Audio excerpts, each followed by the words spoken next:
అందరికీ నమస్కారం అండి. నేను actor director Shiraz Mehdi. Cinema O Andala Rakshasi మళ్ళీ రిలీజ్ చేయబోతున్నాను త్వరలో. అయితే ఈ సినిమా రిలీజ్ గురించి కానీ అంతా అందరూ కాంట్రవర్సీ అనుకుంటున్నారు. కానీ ఇది కాంట్రవర్సీ కాదండి. ఇది ఒక సినిమా డైరెక్టర్గా, ఒక యాక్టర్గా నా బాధ, అందరిది బాధ. ఇది సినిమా టెక్నీషియన్స్ కానీ, ఆర్టిస్టులు కానీ, ప్రొడ్యూసర్ కానీ ప్రతి ఒక్కరిది బాధ. అయితే ఇక్కడ సమస్య ఎక్కడి నుంచి మొదలవుతుందంటే మన ఇండస్ట్రీ రూల్స్, మన ఇండస్ట్రీలో ఉన్న పెద్దలు వాళ్ళే మెయిన్ సమస్యగా మారారు. ఇప్పుడు ఇవన్నీ మారాలంటే, ప్రజెంట్ మన కండిషన్ మారాలంటే ఒక నాయకుడు మనకి కావాలి. 10 మంది కాదు కానీ ఒక్కరు కూడా వచ్చినా చిన్న బడ్జెట్ సినిమాలకి చూడడానికి అంటే ప్రాబ్లం ఏంటి, ఒక మంచి కంటెంట్, మంచిగా అందంగా ఉన్న సినిమా అయినా కూడా theatres issue, audio issue, OTT issue, satellite issue, Hindi, Tamil, Kannada, Malayalam, overseas అన్ని ఇష్యూలు ఉన్నప్పుడు ఎవరో ఒకరు నాయకుడు రావాలి అని నేను చాలా ప్రెస్ మీట్లు చేశాను. నా బాధ అందరితో పంచుకున్నాను. కానీ ఏంటంటే ఇక్కడ ఉన్న వాళ్ళు, అంటే ఇప్పుడు ఉన్నది ఇక్కడ పవర్ అనేది హైదరాబాద్లో తెలుగు ఫిలిం ఛాంబర్ దగ్గర మొన్న నాది వేరే ప్రెస్ మీట్ ఉంటే అక్కడ అశోక్ గారు ఇంకా దామోదర్ ప్రసాద్ గారితో కూడా కలిశాను. ఏంటనేది అంటే వాళ్ళకి తెలుసా తెలీదు అంటే వాళ్ళకి సినిమా గురించి కొంచెం కూడా ఐడియా కూడా లేదు మన గురించి. అంటే ఛాంబర్లో ఉన్న వాళ్ళకి ఎవరికి ఐడియా లేదు అన్నట్టుగా మాట్లాడారు.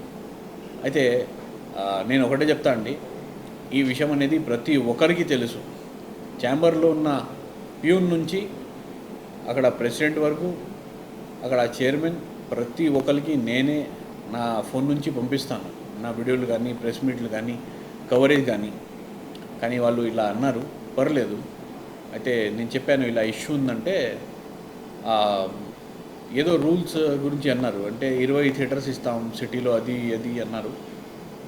ఏదైనా చిన్న బడ్జెట్ సినిమాకి బాగుంటే సినిమా కనుక మినిమం అన్ని నేను చెప్పాను, నాకు 5 వచ్చాయి, అందుకే నేను క్యాన్సిల్ చేశాను, మళ్ళీ నేను వస్తున్నానంటే మాకు తెలీదు అన్నారు వాళ్ళు. అంటే వాళ్ళ చేతుల్లో కూడా ఏం లేదు. నేను ఎవరిని బ్లేమ్ చేయట్లేదు అక్కడ ఛాంబర్లో, ఎందుకంటే వాళ్ళ చేతిలో కూడా ఏం లేదు. అక్కడ ఉన్న వాళ్ళు స్టాఫ్ కానీ ఎవరికి అంత పవర్ లేదు.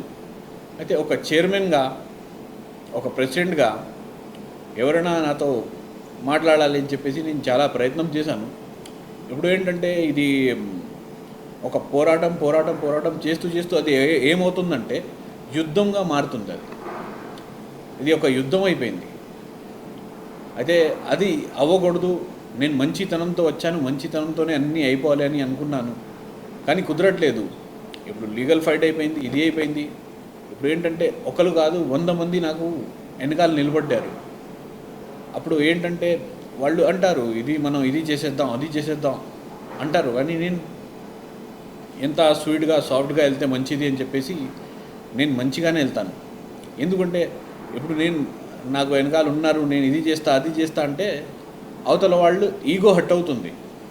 మన ఎవరైతే ప్రెసిడెంట్స్ ఉన్నారో వాళ్ళకి ఈగో హట్ అవుతుంది. ఇక్కడ విషయం ఏంటంటే చిన్న బడ్జెట్ సినిమాది ఇలాంటి కాంట్రవర్సీ, ఈ ప్రాబ్లమ్స్ అన్నీ కాదు, అవతల వాళ్ళది ఈగో హట్ అయింది, అందుకే ముందుకు రావట్లేదని నేను చెప్తున్నాను, డైరెక్ట్గా చెప్తున్నాను. వాళ్ళకి నేను చెప్తున్నాను, నాకు మీతో ఏం ఈగో లేదు, నాకు మీతో ఏం ప్రాబ్లం లేదు. నేను డైరెక్ట్గా సినిమా ప్రాబ్లం గురించి మాట్లాడుతున్నాను, సినిమా ప్రెస్ మీట్ గురించి నేను మాట్లాడుతున్నాను. మీరు కూడా అదే విషయంలో ముందుకు వచ్చి మాట్లాడాలి అని నేను కోరుకుంటున్నాను.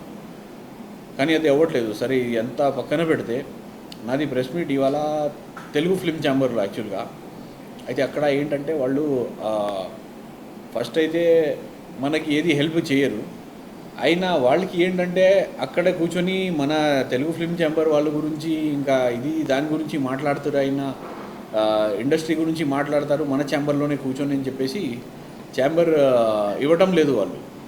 అయితే మెంబర్ ఉన్నా, నాన్ మెంబర్ ఉన్నా, ఎవరైనా సరే సినిమా ప్రెస్ మీట్ అన్నాక మీరు ఛాంబర్ ఇవ్వాల్సింది మీకు అమౌంట్ కడితే అక్కడ, అది కూడా మీరు హైదరాబాద్లో పెట్టారు ఛాంబర్. హైదరాబాద్ లోకల్స్కి కూడా అర్హత లేదు అంటే మళ్ళీ ఇంకా ఎవరు? ఏ ప్రాంతం నుంచి రావాలి, ఏ దేశం నుంచి వచ్చి ప్రెస్ మీట్ చేయాలి? మీ దగ్గర మెంబర్ ఉంటే ఏంటి లాభాలు ఏమి ఇస్తున్నారు మీరు? ఏదైనా లాభం ఇస్తున్నారా మీరు? అంటే ఏదైనా చిన్న బడ్జెట్ సినిమాకి ఏదైనా ప్రాబ్లం ఉన్నప్పుడు మీరు నిలబడుతున్నారా? ఎవరు ఆడియో కూడా దాదాపు 1.5 year నుంచి ఎవరు ఆడియో తీసుకోవట్లేదు. మీరు ఆడియో వాళ్ళతో మాట్లాడారా? మీరు థియేటర్స్ గురించి నాతో ఇలా ఇష్యూ జరుగుతుంది మీరు మాట్లాడారా?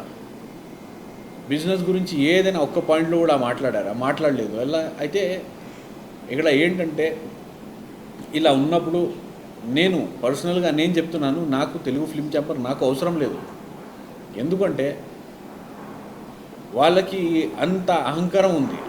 మనిషికి ఏదైతే ఉండకూడదో అనేది ఒకటే ఉంటుంది, అది దాన్ని అహంకారం అంటారు. అహంకారం తెలుగు ఛాంబర్లో పనిచేసిన ప్రతి ఒక్కరికి వచ్చేసింది, వాళ్ళ బాసులకి కూడా ఉంది. మనిషికి అది ఉండకూడదు. మనిషికి ఉండాల్సింది మమకారం. ఎందుకంటే మనం ఇక్కడ నుంచి ఏది తీసుకువెళ్ళేది లేదు ఈ ప్రపంచంలో. ఇప్పుడు నేను బాధపడుతున్నానంటే నా బాధ, నా దుఃఖం ఏంటంటే దాన్ని మనం తెలుగులో ఒక పచ్చిగా చెప్పాలంటే దాన్ని కోరిక అంటారు. అది నా కోరిక, అది నేను భరిస్తున్నాను. తరువాత మనిషికి సుఖం ఎప్పుడు వస్తుంది అనేది మళ్ళీ ఒక క్వశ్చన్ వస్తుంది. దానికి ఆన్సర్ మరణం. ఎవరైనా సరే మరణించాకనే వాళ్ళకి సుఖం. అప్పుడు వరకు ఏదో ఒకటి బాధ ఉంటూనే ఉంటుంది. కానీ ఇంత నాకు తెలిసినా కూడా నేను చేస్తున్నానంటే దానికి అర్థం ఉంది. అర్థం ఏంటంటే నిజంగానే ఇక్కడ చాలా దారుణంగా, దౌర్జన్యంగా మనుషుల్ని చంపుతున్నారు. కొంచెం కూడా మానవత్వం లేకుండా. అంటే పోతే పోని జీవమున్న శవంలాగా చూసే లోకం, అదే మనిషి తత్వం, లేనే మానవత్వం అన్నట్టుగా వీళ్ళు తయారయ్యారు. అయితే ఈ అంతా వదిలేసి మనిషిలా నిజంగా మారి మానవత్వం చూపించండి, ముందుకి వచ్చి మాట్లాడండి. ఎందుకంటే నేను ఇప్పటి వరకు చాలా చెప్పాను. థియేటర్స్ ఇష్యూ వచ్చినప్పుడు నేను ఇష్యూ గురించి చెప్పాను. నాకు థియేటర్స్ రాలేదంటే నేను ఏషియన్ థియేటర్స్ సునీల్ గారికి కూడా నోటీస్ ఇవ్వడం జరిగింది. పీవీఆర్ ఐనాక్స్ వాళ్ళకి కూడా నేను నోటీస్ ఇచ్చాను. అయితే లీగల్గా కూడా నేను ఫైట్ చేస్తున్నా, తెలిసి కూడా ఎవరు ఒక్కరు కూడా ముందుకి రావట్లేదు. అంటే వీళ్ళు అహంకారం, ఈగోలో చచ్చిపోతున్నారు, లేదంటే పెరిగేవాళ్ళు, అంతే. ఇంకా వేరే మాట లేదు వీళ్ళ గురించి. మనుషులే లేరు వీళ్ళు. కనీసం ఎన్ని స్టార్స్కి కూడా తెలుస్తుంది. మన చిరంజీవి గారు ఉన్నారు, ఆయన చెప్పారు చిన్న బడ్జెట్ సినిమాలకి నేను సపోర్ట్ చేస్తాను, నేను ఇది చేస్తాను అది చేస్తాను. నాకు లాస్ట్ టైం మీడియాలో కూడా అడిగారు, కానీ నేను ఎందుకు ఆయన ఒక హీరో అని నేను ఎప్పుడైనా గౌరవం ఇస్తాను, ఇప్పుడు కూడా గౌరవం ఇస్తున్నాను. కానీ చూడాల్సిన ఆయన కూడా అవసరం. ఇండస్ట్రీలో ఒక స్టార్గా మీరు పనిచేస్తే స్టార్లా అవ్వాలి అంటే నిజంగానే ఇండస్ట్రీలో ఉన్న ప్రాబ్లమ్స్ మీరు చూడాలి. ఇప్పుడు మీ ప్రెస్ మీట్లు ఉంటాయి, స్టార్స్ది ప్రెస్ మీట్స్ ఉంటాయి. అప్పుడు మన మీడియా మిత్రులు వెళ్తారు, వెళ్ళి అక్కడ వాళ్ళకి ఎన్ని పనులు ఉంటాయి, ఇంటి పనులు ఉంటాయి, ఎమర్జెన్సీస్ ఉంటాయి. అయినా కూడా వాళ్ళని ఇష్టపడి, అంటే మన స్టార్ని ఇష్టపడి వెళ్ళి అక్కడ 3 hours 4 hours కూడా వెయిట్ చేయాల్సి వస్తుంది. ఊపిగ్గా కూర్చొని వెయిట్ చేస్తారు అక్కడ. కానీ ఏం అనలేరు, ఎందుకంటే పెద్ద బ్యానర్స్, పెద్ద స్టార్స్, పెద్ద హీరోస్ కాబట్టి.